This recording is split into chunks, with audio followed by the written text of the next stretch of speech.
Líderes Futuristas é um programa de cases de sucesso e você aí de casa já sabe que aqui a gente conta histórias inspiradoras e histórias que vão motivar você aí de casa. E hoje eu estou com ele, Dr. Daniel Dias Machado, ele que está fazendo o maior sucesso aqui no Brasil e internacionalmente também. Dr. Daniel, é uma honra recebê-lo aqui no Líderes Futuristas. Bárbara, é um grande prazer estar com você novamente. Sempre você consegue construir um cenário muito motivador, também incentiva muito o empreendedorismo. Isso eu admiro muito. Dr. Daniel, o pessoal aí de casa quer saber quem é o Dr. Daniel, da onde que surgiu. Conta um pouquinho da tua história pra gente, da onde tu veio, antes da gente entrar da parte da saúde, né? Perfeita. Bom, Bárbara, eu nasci em Porto Alegre, sou filho de um enfermeiro e de uma cuidadora de idosos. Esse casal negro dos anos 70, eu gosto sempre de pontuar esse ponto negro, por quê? Porque nós vivíamos um cenário muito diferente do cenário atual. Então, quando eu falo... Um cenário muito mais difícil, sim, né? Sim, com certeza. Aonde, quando nós falamos de preconceito atual e preconceito naquele período, sem ter o ponto hoje econômico, é algo muito diferente. Então, esse casal dos anos 70, enfermeiro e cuidadora, tiveram um filho. Esse filho fui eu. E eles, com muito carinho, transmitiram para mim algo muito importante, que eu tenho até hoje, que é nunca desistir. Sempre ter a coragem de se reconstruir. Porque desde pequeno... Determinação, né? É importante, sim, né? E resiliência, né, Daniel? Com certeza. E esse casal foi resiliente desde o início, pois passou muita dificuldade comigo. Mas algo que me ensinaram muito foi jamais desistir, né? Esse é o Daniel, esse jovem de Porto Alegre, que nasceu aqui, desse casal, que tinha muitos sonhos. O meu pai, muito empreendedor, sempre gostou de viajar, da maneira que ele podia, de ônibus, conhecer outros países de ônibus na época. Olha que bacana, né? Então, esse sangue de viajar, de gostar disso, veio um pouco do teu pai, né, Dani? Isso, eu lembro dele quando eu era pequeno, ele chegava em casa de viagem dos países vizinhos, falando espanhol. Então, o primeiro contato que eu tive com o espanhol foi com o pai nos anos 90, né? E a mãe também muito dedicada, uma pessoa com uma visão conservadora, sim, mas também com muita vontade de crescer e estabelecer uma família.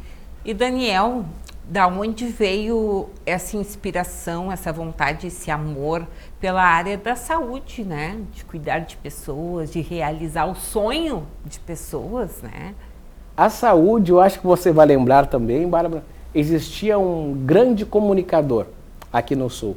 E esse comunicador chamava-se Abraão Vinogron. Eu era pequeno na época, eu gostava de acordar pela manhã e assistir os programas dele, porque ele transmitia uma medicina suave. Ele trazia para, por exemplo, um jovem, informações de saúde de uma maneira muito simples. E ali foi surgindo o amor pela saúde, o amor por trazer soluções para as pessoas. Mas desde pequeno eu sempre gostei de ver a saúde não como algo robotizado, algo formatado. Sempre uma característica mais humana que o Abraão tinha muito nele. Isso. Olha que bacana, né? Então, teve alguém que inspirou o Dr. Daniel Dias Machado. E Dr. Daniel, hoje você realiza cirurgias que elevam a autoestima, que move a vida das pessoas, né? Como é que tu se sente fazendo esse trabalho que muda a vida das pessoas, né? Bárbara, eu costumo dizer o quê? Eu tenho gravado comigo uma frase de um grande mentor que eu tive, que foi o Dr. Ramos, que foi assistente de Ivo Pitangui por 12 anos. E ele me dizia o seguinte... Ivo Pitangui foi um dos maiores cirurgiões do Brasil, né? E eu posso colocar do mundo. Do mundo? Nós temos alguns momentos no mundo. Nós temos o período do pós-guerra, Primeira Guerra Mundial, quando nós tivemos Harold Gillis, que reconstruiu a cara de soldados. Foi o momento para a cirurgia plástica e cirurgia reconstrutiva. Depois de Gillis, nós temos Ivo Pitangui. Então, são momentos muito importantes da medicina reconstrutiva e plástica. Então, Ivo Pitangui, para a medicina reconstrutiva e plástica, ele é um dos grandes mentores. E esse Dr. Ramos foi assessor dele durante 12 anos. E o Dr. Ramos dizia para mim... Quase um sucessor de Ivo Pitangui, sim, né? Eu costumo dizer que foi realmente o sucessor por tudo que ele construiu. E ele me dizia o seguinte, a medicina é um sacerdócio, não é um labor. Então, todo dia pela manhã ele me dizia isso, Daniel, nós não estamos aqui por labor, nós estamos aqui por um ofício, estamos aqui por um sacerdócio, que nós temos que honrar todos os dias o nosso exercício. No momento que eu pensar somente na mais-valia, nos valores, a medicina está findada. E, doutor Daniel, você iniciou pela biomedicina, mas você tem formações em outros países também. Conta um pouquinho pra gente. Bom, a minha história, por mais que eu nasci aqui em Porto Alegre, eu tive... Você viveu muito fora, né? Tive o prazer e o privilégio de poucos jovens negros tiveram na época. Isto por causa, não tem como não colocar também aqui. Eu lembro de um nome chamado Alceu Colares. Alceu Colares, Alceu de Deus Colares, governador do nosso estado. E Alceu Colares, neste período, ele criou um projeto piloto, nunca me esqueço. E esse projeto piloto, ele trazia para as escolas estaduais um formato de ensino completamente diferenciado.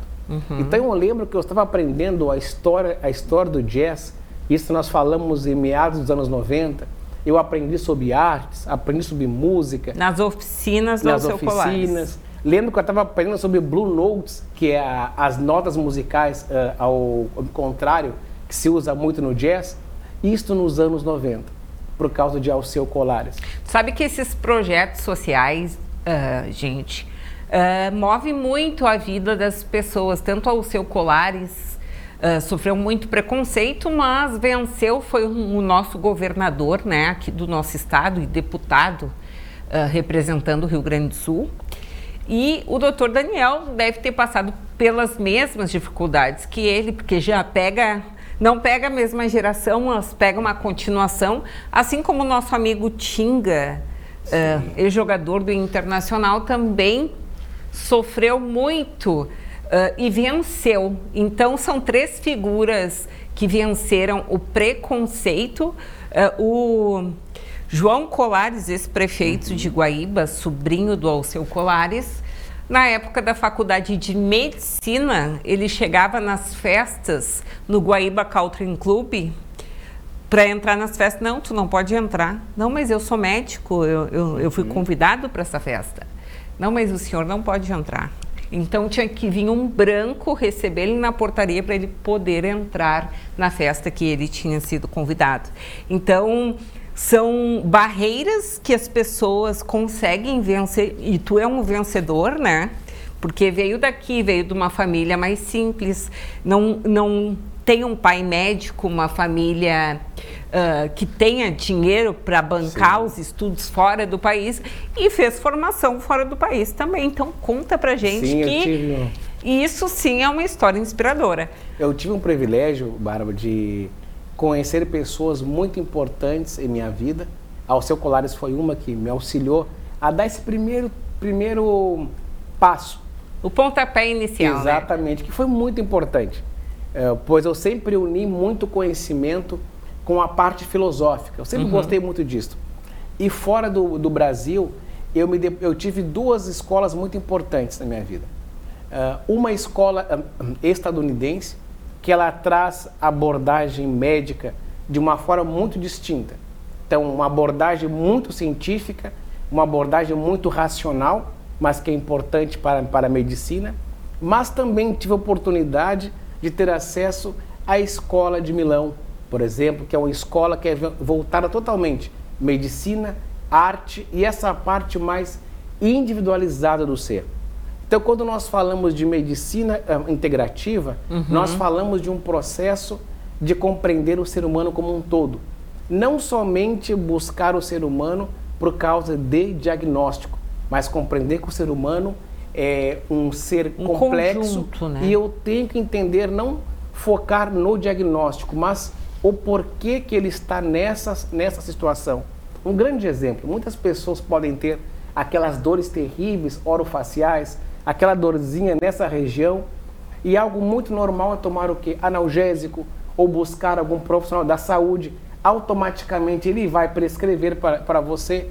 Já numa concepção integrativa, nós compreendemos que nós estamos somente em uma resultante. Essa dor é resultante de um cenário. Qual o cenário é esse? Em grandes partes, ele é psicossomático. Ou seja, ele envolve uma questão psicológica com o físico. Então, quando eu chego, por exemplo, no Hospital São Giuseppe de Milão, eu me deparo com uma abordagem completamente distinta, aonde os conceitos psicossomáticos eram levados muito a sério. E no Brasil, era uma abordagem muito seca, muito fria, aonde o formato. A Bárbara chega com dor orofacial, eu vou prescrever analgésico para ela, mando ela para casa. Se não prescrever analgésico, vou prescrever um benzodiazepínico, vou baixar o sistema nervoso central dela, vai se acalmar e vai para casa. Não. Na Escola de Milão se aprende a compreender o ser. Por que a Bárbara tem essa dor? Qual o cenário que ela está envolto quando ela tem essa dor? Não é a receitinha pronta, né? Isso eu faço com cada paciente, eu individualizo o tratamento. A Bárbara tem uma formatação e uma história de vida. Quando nós falamos da dor, eu trabalho também no hospital na Avenida Paulista, e nós chamamos de a história da dor. Compreender o quê? Compreender qual é a história que envolve essa dor.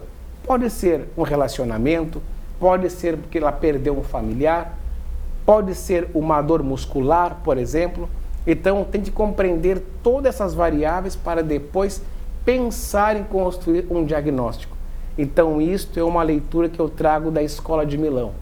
Não somente isso, como tive a oportunidade também de atuar junto ao Hospital Ciotti de Bérgamo.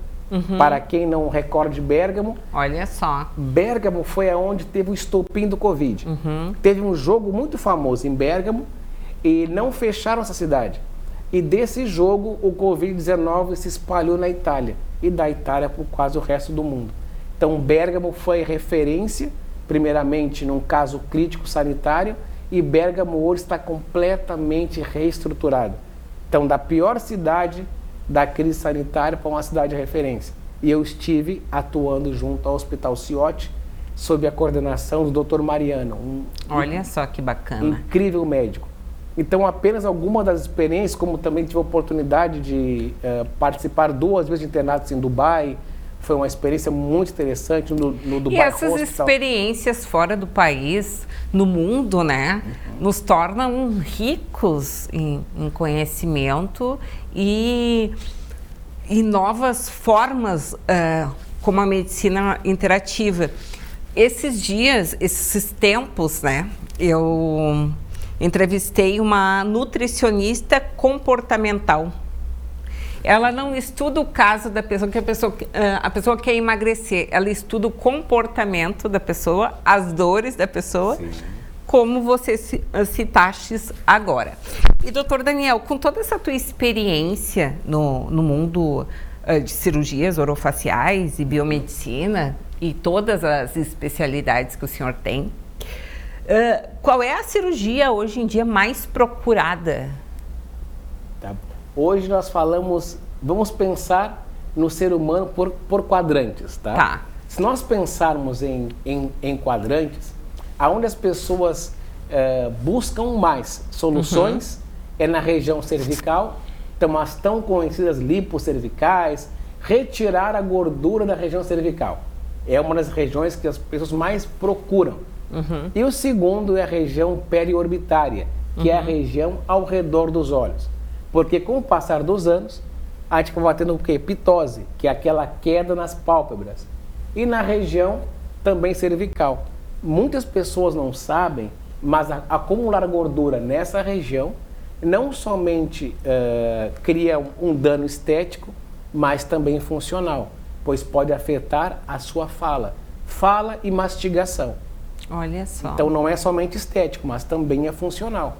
E a partir de que idade, mais ou menos, as pessoas começam a fazer cirurgias nas pálpebras, lifting? Lifting, perfeito. Não há uma idade definida, porque hoje, com o cenário alimentar que nós temos, por exemplo, e a vida que nós temos, infelizmente nós temos pessoas com quadro de envelhecimento precoce. Então você encontra... Isso é a perda do colágeno, alimentação... A própria alimentação nos coloca nesse cenário. Tem jovens de 20 anos que hoje já têm uma flacidez nos quadrantes da face com uma grande expressão. E tem pessoas com 40, 50 anos que não têm. Infelizmente, a questão nutricional hoje, nossa, ela acaba nos colocando nessa situação de flacidez extrema da face. Então, hoje em dia, as pessoas estão fazendo cirurgias precoce até. Porque o ideal sempre é nós termos o quê? Uma idade mínima para que nós possamos compreender, analisar a nossa face com a maneira mais holística, não olhando somente quadrantes, mas sim a face como um todo. E de cirurgias, essas são as nós mais realizamos, né? Não, essa pergunta vem, doutor Daniel, porque na biomedicina, sem as especialidades, o Botox, ele é preventivo, né? Então, a partir de 20 e poucos anos, 24 anos, tu já pode fazer um Botox. E as cirurgias é uma idade um pouco mais avançada. Sim. Quando nós falamos de toxina botulínica, por exemplo, eu gosto de aplicar toxina botulínica em mim de uma maneira, é claro, muito responsável também. Porque o Botox tornou-se hoje em dia E eu que achava que esse rostinho dele era todo natural e ele dizendo aqui que ele aplica toxina no rostinho. Gosto também de toxina botulínica. Mas o Botox ele tem duas abordagens, uma estética e uma outra funcional. Por exemplo, pessoas que têm, às vezes, derrame e ficam com aquela simetria na face, a comissura labial um pouquinho caída, como que a gente pode fazer? A gente pode reverter essa situação com a toxina botulínica. Só na aplicação. Na aplicação, porque a toxina botulínica basicamente é o quê? Se fala muito em resultados, mas não se compreende o que é a toxina botulínica. A toxina botulínica é o veneno mais potente que existe no mundo. Mas como dizia Paracelso, tudo é com base na dose. Então, com uma dose ínfima da toxina botulínica, eu consigo desligar o último neurônio que liga o meu cérebro ao nervo do músculo. E aí eu não tenho a contração. Sem a contração, sem marcas de expressão. Então, nada mais é o que? A desconexão desse nervo do músculo com esse neurônio. Então, o que acontece? O seu cérebro manda contrair, como não tem a conexão, não contrai. Olha só. É isso que faz a toxina botulínica, que é o tão conhecido Botox, que ele pode ser aplicado tanto para pessoas com abordagem mais terapêutica ou estética, para deixar assim as marquinhas de expressão. E assim, né? Os rostinhos ficam mais bonitos. Eu estou precisando também levantar o rostinho. Não, está muito bem, como sempre, muito bem. Doutor Daniel, conta pra gente o que diferencia o teu trabalho no mercado. O principal pilar é ver cada paciente como único. Eu não tenho um modelo formatado. Por exemplo, é normal você encontrar nas clínicas o quê? Você entra na clínica e você busca harmonização facial, por exemplo, tem um pacote mento, tem um pacote glabela. Não, eu não tenho pacotes. Eu tenho uma abordagem integrativa onde eu vou compreender quais são os seus anseios, vou lhe passar uma visão totalmente transparente, tentando buscar atender os seus desejos com uma forma real. Não vou mentir para você. É um atendimento personalizado. Personalizado. Né? O grande diferencial é que se tiver que falar não, eu vou falar. Olha se tiver só. que falar sim, e hoje em dia as pessoas têm uma dificuldade de escutar o não, né? Sim. Doutor Daniel, antes da gente continuar aqui o nosso bate-papo, conta pra gente um exemplo. Eu, Bárbara, chego no teu consultório e já estou com preenchimento bucal, né? Tá, perfeito. Só que eu me olho no espelho e quero aumentar cada vez mais o meu lábio. O que tu faz para reverter essa situação, para o paciente entender que aquilo não é bom para ele? Nós temos que compreender o que existe, como eu falei aquela hora, nós temos que ter uma visão integrativa. E a visão integrativa se pressupõe abordagem psicossomática, ou seja, mente e corpo. Eu tenho que conseguir auxiliar você para que você compreenda, compreenda que não é necessário. Então, antes de falar sim ou não, eu quero te escutar e descobrir por que você está inflando cada vez mais os lábios. Talvez o inflar cada vez mais os lábios pode ser uma fuga. De repente você tem alguma dificuldade com o seu companheiro, com o seu esposo, e você faz uma fuga fazendo o quê? Uma dismorfia labial. Mas eu só vou saber isso se eu escutar. Se eu chegar com algo pré-formatado... São coisas bem complexas, né? Sim. Porque tudo tem a ver. A pessoa está com crise de ansiedade, a pessoa engordou, a pessoa está fazendo cirurgia estética demais, preenchendo muito. Tudo tem a ver com o contexto geral, né? Sim. Da vida da pessoa, né, doutor Daniel? E nós temos a obrigação, hoje, de escutar o paciente. Porque o paciente, ele traz... Eu atendi em São Paulo, por exemplo, uma senhora egípcia, muito interessante. E essa senhora egípcia, ela veio de uma cultura muito diferenciada. Olha só. Aonde a questão gênero, ele é muito marcante. Não significando que está certo ou errado. Tive a oportunidade de passar por vários países árabes e aprendi que o que nós chamamos de machismo, olhando para eles, a realidade inversa é completamente distinta. Talvez se possa ver como acolhimento, carinho, proteção de uma outra realidade. Eu costumo analisar nesse cenário. E essa senhora tinha uma dor terrível. Ela me relatava, eu tenho dor na minha articulação temporomandibular que é insuportável. E eu já busquei 4 neuros, estou sobre medicamentos há anos e eu sigo com as dores. Então, para conseguir compreender, eu tive que fazer um estudo, o historial da dor. Da onde vem essa dor? Mas eu só consigo analisar se eu for olhar com abordagem psicossomática. Se eu for somente no resultado, essa parte resultante, que é a dor, o que eu vou fazer? Vou prescrever analgésico, vai embora. O que vai acontecer? Eu vou dar esse analgésico, vai durar por um período, vai acabar o efeito e a dor vai retornar. E pior, porque o analgésico, ele acaba gerando em nós o quê? Quanto mais nós tomamos, maior o nosso grau de dor. Este é um estudo que eu tenho, publiquei um artigo científico, que eu apresento uma pesquisa demonstrando que quanto mais analgésicos nós utilizamos, maior é o nosso grau de dor. E hoje em dia o cenário está assim. Você vai no mercado, tem um analgésico pendurado.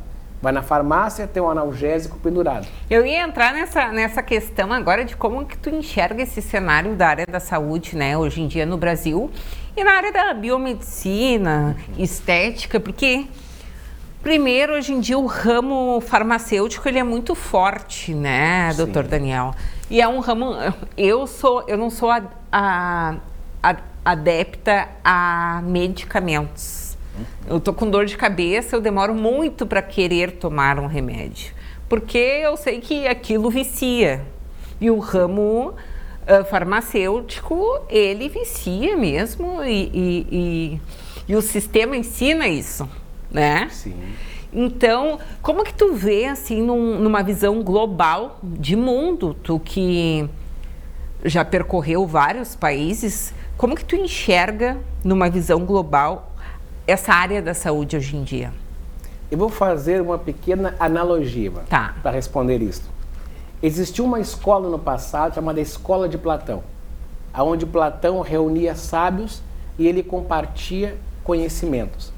Essa escola era de pessoas iniciadas, que trocavam experiências e conhecimentos com o mestre no centro, em locais fechados.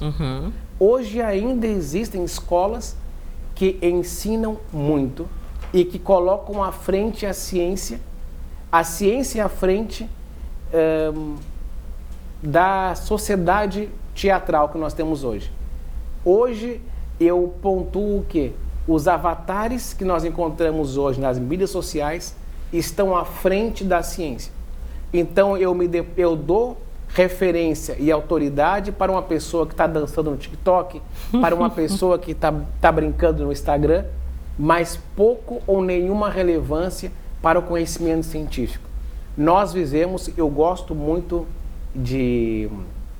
o único prêmio Nobel que está aqui em nosso redor, que faleceu há pouquinho tempo. É Mário Vargas Llosa, peruano, prêmio Nobel, Nobel em literatura, e ele traz uma abordagem, uma leitura muito interessante. Ele coloca a sociedade como espetáculo, a sociedade do espetáculo. E nós vivemos de uma sociedade de espetáculo. E hoje em dia, doutor Daniel, muitas pessoas vão lá, eu quero fazer biomedicina. Biomedicina dá dinheiro, eu quero fazer... Só que elas não duram muito tempo no mercado, né? Que é quando tu vê as pessoas que fazem procedimento estético por um preço relâmpago, né? Sim. Eles não estão visando cuidado com a saúde do próximo, eles estão visando com o lucro no relâmpago, né? O que tu me diz sobre isso, dessas pessoas? Como é que a gente poderia usar um nome estratégico para essas pessoas? Elas são andarilhas, né? Sim. Em profissões. Assim como existem bactérias oportunistas, eu costumo comparar alguns profissionais de cenários como bactérias oportunistas. Por que eu falo isso? Porque quando você escolhe atuar em uma área, especialmente a biomedicina, que a biomedicina é uma fusão entre a biologia médica, ou seja, a medicina laboratorial, com a medicina clínica, ou seja, laboratório diagnóstico. Isto, basicamente, muito resumido, é a biomedicina. E quando eu entro numa profissão tão ampla como esta, focando somente em abordagens estéticas, eu me deparo com a morte. Eu sempre falo na clínica e para todas as pessoas que já fizeram o curso comigo, tive a oportunidade de ensinar mais de 3 mil pessoas, eu sempre falo, quando você coloca a ciência abaixo desse grande espetáculo, a morte se aproxima de você. E algo que as pessoas não compreendem é o que, mais do que saber executar, você tem que saber reverter, pois a intercorrência ela vai chegar e ali vai separar os homens das crianças. Eu gosto muito dessa analogia do apóstolo Paulo, porque mais do que saber executar uma técnica, eu tenho que saber reverter essa técnica. E a reversão é baseada na ciência. E você é muito bom em reversões, né? Muitos médicos aqui, gaúchos do ramo estético, te ligam para pedir socorro, né? Em reversões. E doutor Daniel, aqui, né, o doutor Daniel, ele tá famoso aí no Peru, internacionalmente, as pessoas enviaram aqui algumas perguntinhas aqui para nós que eu vou ter que fazer para ti. Perfeito. Tá? Doutor Daniel, por que tantas intercorrências? Por que tantas intercorrências? Bárbara, isso... Por causa desses profissionais? Novidade. É o que tu estava falando agora, né? O que acontece muito? Hoje em dia se coloca a novidade como algo positivo. Na medicina é o contrário. Ortodoxia é positiva. Novidade desconfia. Porque quando nós falamos de técnica, uma abordagem, isso eu trago da escola do Dr. Ramos, uma abordagem, uma teoria, no mínimo são 10, 15, 20 anos testando, para depois trazer para o mercado médico. Olha e quando só. eu me deparo com uma tecnologia que saiu ontem, que não tem estudo nenhum, não tem amostragem... Não tem nem base científica. E eu estou aplicando, estudo. eu estou injetando. É a mesma coisa o caso do pirindifenol. O caso que já matou muita gente aqui no Brasil. Que matou em São Paulo há pouquinho tempo. O que aconteceu? Ali foi um erro o quê? Foi um erro técnico. Mas por que aconteceu um erro técnico? Porque a profissional não tinha qualificação. Ela fez um curso online. Isso, exatamente. E eu lembro, Bárbara, que no meu período, eu comecei a fazer, para quem não sabe, comecei a fazer a biomedicina aonde em São José dos Campos.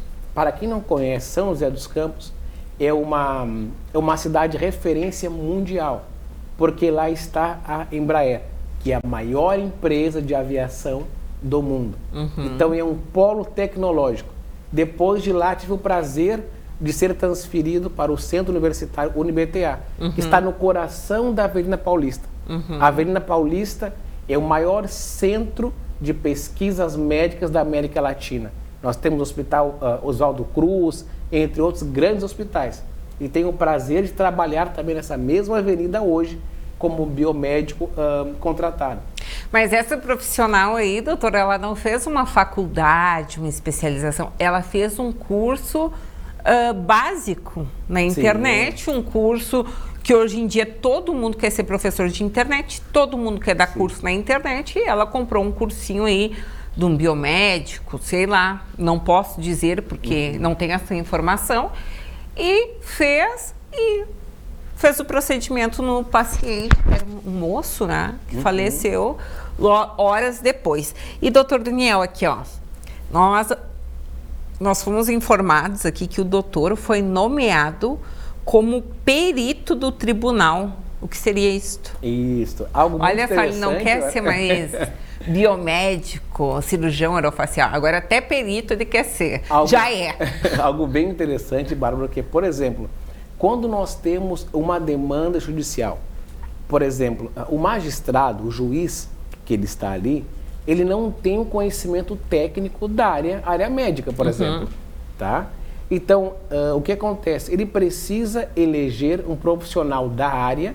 Esse profissional da área, ele é nomeado por um juiz de direito como perito oficial do Tribunal de Justiça. E eu fui nomeado como perito do Tribunal de Justiça do Estado de São Paulo e tenho hoje Olha que bacana, hein? A honra de estar acompanhando inúmeros processos junto ao Estado de São Paulo. Por exemplo, temos alguns de angina de Ludwig, que nada mais é que uma infecção na região mandibular, onde eu estou apresentando uma fundamentação técnica para que o juiz tenha base para julgar procedente ou improcedente a demanda de uma pessoa. Sim, porque o juiz ele não tem uma base técnica, né, do ocorrido, então tem. Ele precisa de um perito, é isso? Isso, e esse é um, olha só, que bacana. Cargo do Estado muito interessante. E quando eu fui nomeado, primeiro eu fui convidado a participar, depois eu fui nomeado e hoje eu tenho a honra de estar acompanhando vários processos. Já estamos perdendo aqui o doutor Daniel para o Estado de São Paulo, né? Já que os gaúchos estão devagar, São Paulo, ó, tá roubando o doutor Daniel da gente. E doutor Daniel, aqui, ó, outra pergunta. Aonde que o senhor está atendendo no momento? Ó, o povo começou a acordar aí, ó. Quer saber Perfeito. Aonde o senhor atende? Para quem conhece São Paulo, existe um bairro chamado Vila Mariana, que é onde está a McLaren. Eu atendo, sou diretor clínico lá, na Gomes de Carvalho, é um local também que nós trabalhamos com a biomedicina integrativa, esse contexto de medicina holística. Então nós coordenamos nesta região um grupo de profissionais muito sérios que foram eleitos por mim, junto com o nosso comitê científico. Olha e só, ali nós bacana. Oferecemos suporte para os cidadãos de São Paulo. Tive a honra de receber já estadunidenses, europeus, que vão ali se consultar comigo. Então, por exemplo, tive a honra de receber uma família inteira dos Estados Unidos que deixaram os Estados Unidos e vieram ser atendidos por mim na Vila Olímpia. Uma curiosidade, doutor Daniel, muitos estrangeiros, eles vêm para o Brasil para fazer cirurgias estéticas aqui, porque fora do país não é tão boa a cirurgia. Por que que eles vêm para cá? Porque nós, como nós brasileiros, se nós pegarmos um cenário mundial, num ranking mundial, o Brasil é o segundo país que mais realiza procedimentos plásticos. E isto vem da escola de Pitangui. Por mais que tenhamos um cenário caótico e muitas intercorrências, ainda conseguimos realizar muitas abordagens que foram herdadas de Pitangui e do Dr. Ramos. Para quem não sabe, cirurgia de nariz, ok? Por exemplo, 1971, os primeiros artigos no Brasil de relevância de Ivo Pitangui foram assinados por Ivo Pitangui e pelo Dr. Ramos, que me orientou. Olha só, então o senhor teve grandes experiências com esses renomes aí, né, do nosso Brasil e do mundo, né, porque são conhecidos mundialmente. Doutor Daniel, conta pra mim um sonho que tu tem ainda. Sonho, acho que o maior sonho que eu tenho na vida é conseguir dar seguimento nesse trabalho quando eu não estiver mais neste plano. O meu grande sonho é poder ter alguém que dê seguimento a esse trabalho. Que esse trabalho ele não finde comigo, mas que eu consiga dar seguimento. Eu lembro que o Dr. Ramos me dizia muito. Ele me dizia que o grande sonho dele era que a neta dele seguisse esse trabalho, ou que o filho seguisse esse trabalho. E que ele estava tentando muito, mas que às vezes por causa de outras áreas, outros momentos, acabam não fazendo isso. E esse é o meu maior sonho. Eu acho que na parte acadêmica, eu tenho muito a aprender ainda, não vou dizer que já acabei tudo. Mas tu é um grande estudioso, né? Tenho muito a aprender. Tu é um grande estudioso, curioso, ele vai atrás, ele se especializa. E é por isso que ele está aí fazendo um grande trabalho internacionalmente. Doutor Daniel, eu recebi uma pergunta aqui, que uma biomédica, ela foi num congresso em Miami. E lá, em Miami, as americanas, né, elas querem ter o corpo das brasileiras. Perfeito. Conta pra gente por quê? Por que a gente virou essa referência toda? A questão do Brasil, o que acontece? O corpo da mulher brasileira. Não tem como não pontuar isto. Até pela a estrutura que foi formada no nosso país, nós acabamos tendo um certo diferencial do anglo-saxão. Por exemplo, o anglo-saxão, que é basicamente a base dos Estados Unidos, acaba tendo um corpo um pouquinho mais reto, menos curvas. E a mulher brasileira, até pela própria música, pelo corpo, pelas curvas, acaba tornando-se referência. Então eu recebo muitos americanos no Brasil. Americanos, peruanos, de outras nacionalidades. E eu estou atendendo muitas vezes na clínica e os doutores estão comigo, eles estão apaixonados pelas pacientes. Meu Deus, que mulher linda! Mas é porque essa fusão de raças, de origens que nós tivemos no Brasil, isso foi muito interessante. Olha Acabou só. criando um cidadão que ele não tem rosto, porque nós somos de 1000 cores, 1000 formas, mas isso é um grande diferencial que nós temos. E as mulheres brasileiras são muito lindas. Essa fusão de raças acabou criando corpos esculturais.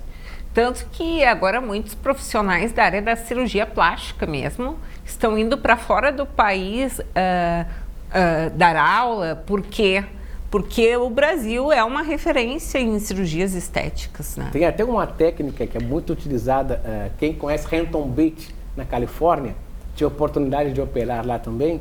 Em Hampton Beach se usa muito o Brazilian Butt Lifting, que seria o lifting do bumbum brasileiro. Olha então só. As americanas são loucas. Hampton Beach é uma praia na Califórnia. Olha só que legal. E que as mulheres são loucas pelo corpo brasileiro. Então elas querem fazer o que? Elas querem limpar os flancos do glúteo e injetar no glúteo máximo. É uma técnica que vem do Brasil, que é o Brazilian Butt Lifting. E doutor Daniel, qual é o procedimento que você mais gosta de fazer? Que eu mais gosto de fazer? Que tu acha assim, que muda assim, muito a fisionomia da pessoa e tu tem aquele prazer de fazer que vai ficar bonito. A parte cervical. Olha a parte só. cervical eu gosto muito de fazer. Porque a cervical, ela seria a região de papada, ela transforma pessoas. Transforma pessoas. E eu tive a oportunidade de operar algumas pessoas que tinham bastante tecido adiposo nessa região. E ver o antes e o depois é uma diferença muito grande. Porque tem pessoas que quase não têm o pescoço, né? Sim. Porque é muito, muito grande, né, a papada. Então, quando você vê... E é uma coisa rápida, sabe? Algo muito rápido, é muito seguro quando sabe fazer a técnica.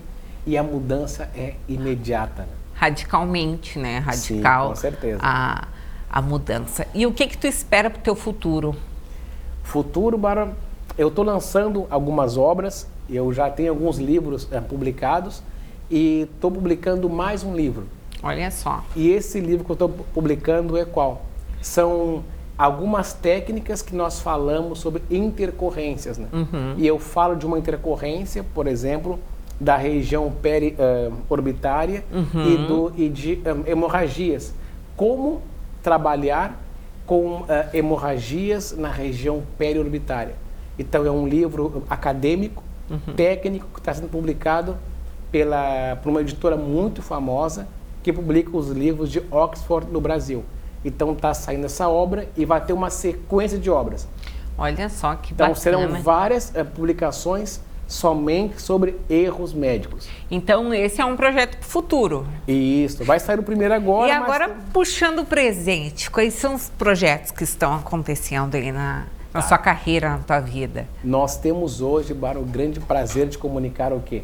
Nós dirigimos o maior programa de residência de cirurgia oral e maxilofacial e medicina biológica.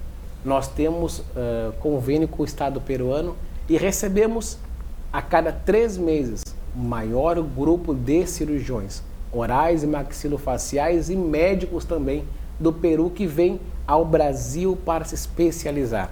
Olha só. Nós temos também outro ponto que somos o maior grupo a registrar egressos, ou seja, profissionais da saúde que participaram de programa de formações conosco e foram reconhecidos pelo Estado peruano.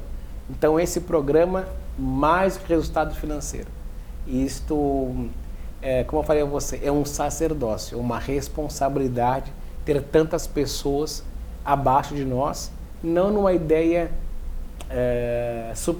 de superioridade, mas numa ideia de responsabilidade com os cidadãos peruanos. Porque o profissional que sai daqui com o que nós ensinamos, ele vai aplicar no cidadão peruano. E no Peru, doutor Daniel, tem muito erro de procedimento ou não? Tem. Tem? Tem, porque o que acontece, o Peru, o profissional peruano busca muita informação, mas tem muita informalidade. E por ter informalidade, eles expõem muitas vezes o cidadão peruano a erros médicos por falta de técnica. Então, isto é uma constante no Peru, né? Que bacana. E para os peruanos que estão nos assistindo, porque a nossa audiência também, né? Tem muita gente do Peru, por causa que o doutor Daniel já é nosso parceiro, nosso amigo, há muito tempo, há uns 2 anos, sim, né? 2 anos e meio, né, doutor Daniel? Aonde eles te encontram para poder fazer essa residência? Eles podem nos buscar no Instagram. O meu Instagram é médico.biologista, ou Instagram em espanhol, que é doc.machado. Temos 2 Instagram, um em espanhol, doc.machado, ou se não, médico.biologista em português. Olha só que bacana. Doutor Daniel, aqui no Líderes Futuristas, de praxe, a gente pede sempre que o nosso entrevistado deixe uma mensagem de motivação para as pessoas que nos assistem. Então, eu queria que você deixasse uma mensagem aí para o nosso telespectador. Que possamos sempre ter a resiliência como base de nossas vidas. A capacidade de se auto-reconstruir. Este é o pilar para qualquer sucesso. E essa foi mais uma entrevista com esse grande Líderes Futuristas, porque aqui o nosso programa é cheio de líderes com histórias inspiradoras. E nos acompanhe no próximo Líderes Futuristas.